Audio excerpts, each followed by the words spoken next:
पुराने ज़माने में आपने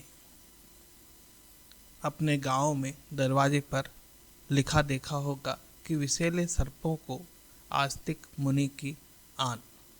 या आस्तिक मुनि के द्वारा दिए गए सर्पों से बचने के मंत्र लिखे हुए देखे होंगे। आज ये देखने में कम आता है, लेकिन सिर्फ यह लिखने मात्र से क्या वाकई सर्प घर के अंदर प्रवेश नहीं करते?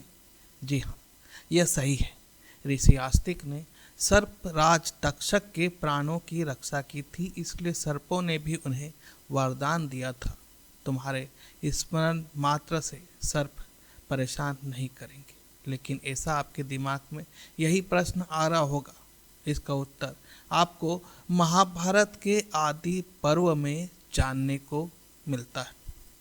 अर्जुन के प्रपुत्र एवं अभिमन्यु के पुत्र परीक्षित को ऋषि शमीक के पुत्र ऋषि श्रृंगी ने तक्षक नाग के द्वारा 7 दिनों के अंदर जलकर भस्म होने का श्राप दिया था। हुआ ऐसा कि लगभग 60 वर्ष के राजा परीक्षित शिकार खेलने अकेले गए थे। रास्ते में कलयुग मिला, जो कि एक गाय और एक बैल को मार रहा था। राजा परीक्षित को देखकर बहुत क्रोध आया और कलयुग को डांट दिया और वापस जाने को कहा। लेकिन उनके अनुनय विनय के पश्चात उन्हें जुआ, मदिरा यानी शराब, वेश्यावृत्ति यानी अनैतिक संबंध, हिंसा यानी जानवरों की हत्या एवं सोना यानी गोल्ड में रहने का अधिकार दे दिया। लेकिन राजा परीक्षित भूल गए कि उनका मुकुट भी सोने का बना है। आगे बढ़ने पर जब उन्हें भूख और प्यास लगने लगी, तब उन्हें मौनी बाबा ऋषि शमीक दिखे। राजा परीक्षित के उनसे लगातार पूछने पर मौनी बाबा ने जब कोई जवाब नहीं दिया, तो उन्होंने एक मरा हुआ सांप उनके गले में डालकर उनका तिरस्कार किया और चले गए। जब ये जानकारी उनके यशस्वी पुत्र ऋषि श्रृंगी को पता चली, तो उन्होंने श्राप दिया कि उन्हें आज से 7वें दिन तक्षक नाग भस्म कर देगा। इन्हीं 7 दिनों में श्रीमद् भागवत जी श्री सुखदेव जी के द्वारा राजा परीक्षित जी को सुनाई गई। ये कथा ज्ञान, भक्ति और मोक्ष का मार्ग दिखाती है, जिसके सुनने के पश्चात मोक्ष की प्राप्ति होती है। राजा परीक्षित के पुत्र राजकुमार जन्मेजय को जब यह बात पता चली, तो उन्होंने पूरे विश्व के सांपों को भस्म करने का एक यज्ञ प्रस्तावित किया, जिसकी यज्ञशाला बड़ी विशाल थी, हवन कुंड भी विशाल था। तय समय पर यज्ञ प्रारंभ हो गया और कुछ ही समय पश्चात भारी संख्या में विषैले सर्प उस यज्ञ में आहुति के रूप में गिरने लगे। तक्षक नाग देवराज इंद्र के पास जाकर याचना करते हैं, उन्हें जीवन दान देने की प्रार्थना करते हैं। तब वह ऋषि जरत्कारु के पुत्र मुनि आस्तिक का आह्वान करते हैं और वह सर्प यज्ञ बंद करवाने के लिए प्रस्थान कर देते हैं। राजा जन्मेजय को पता था कि यह यज्ञ किसी ब्राह्मण बालक के द्वारा अवरुद्ध हो सकता है, इसलिए उन्होंने वृद्ध पंडितों के अलावा यज्ञशाला में किसी और के आने की मनाही करवा दी थी। फिर भी बाल मुनि आस्तिक जब यज्ञशाला पहुँचे, उन्हें देखकर, उनकी स्तुति सुनकर एवं उनके बोलने की शैली से प्रभावित होकर उन्हें वर देने का आशीर्वाद दिया। सभासदों ने भी उस प्रस्ताव को स्वीकृति दे दी कि यह बालक उम्र से बालक है, लेकिन अपने ज्ञान से वृद्ध है, यानी ज्ञानवान है, इसलिए इसे वरदान दिया जा सकता है।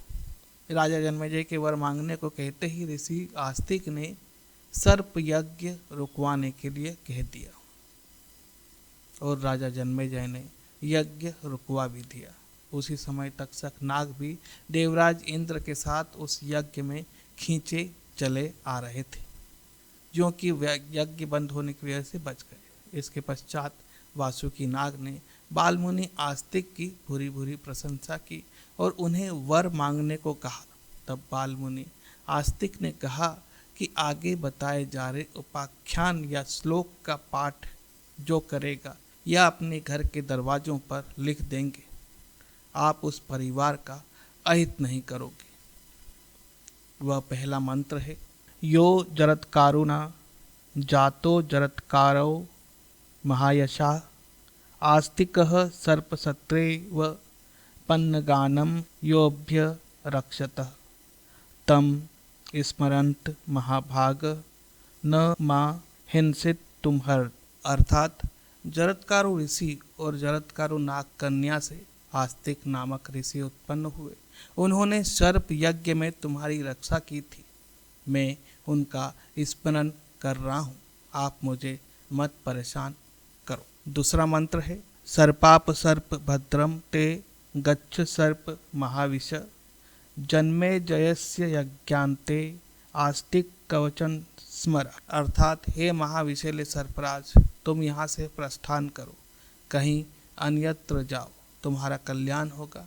सर्प यज्ञ में राजा जन्मेजय ने क्या कहा था उसे याद करो, स्मरण करो। तीसरा मंत्र है आस्तिकस्य वचः श्रुत्वा यः सर्पो न निवर्तते सतधा विद्यते मूर्धन्य शीर्षम वृक्ष फलम यथा।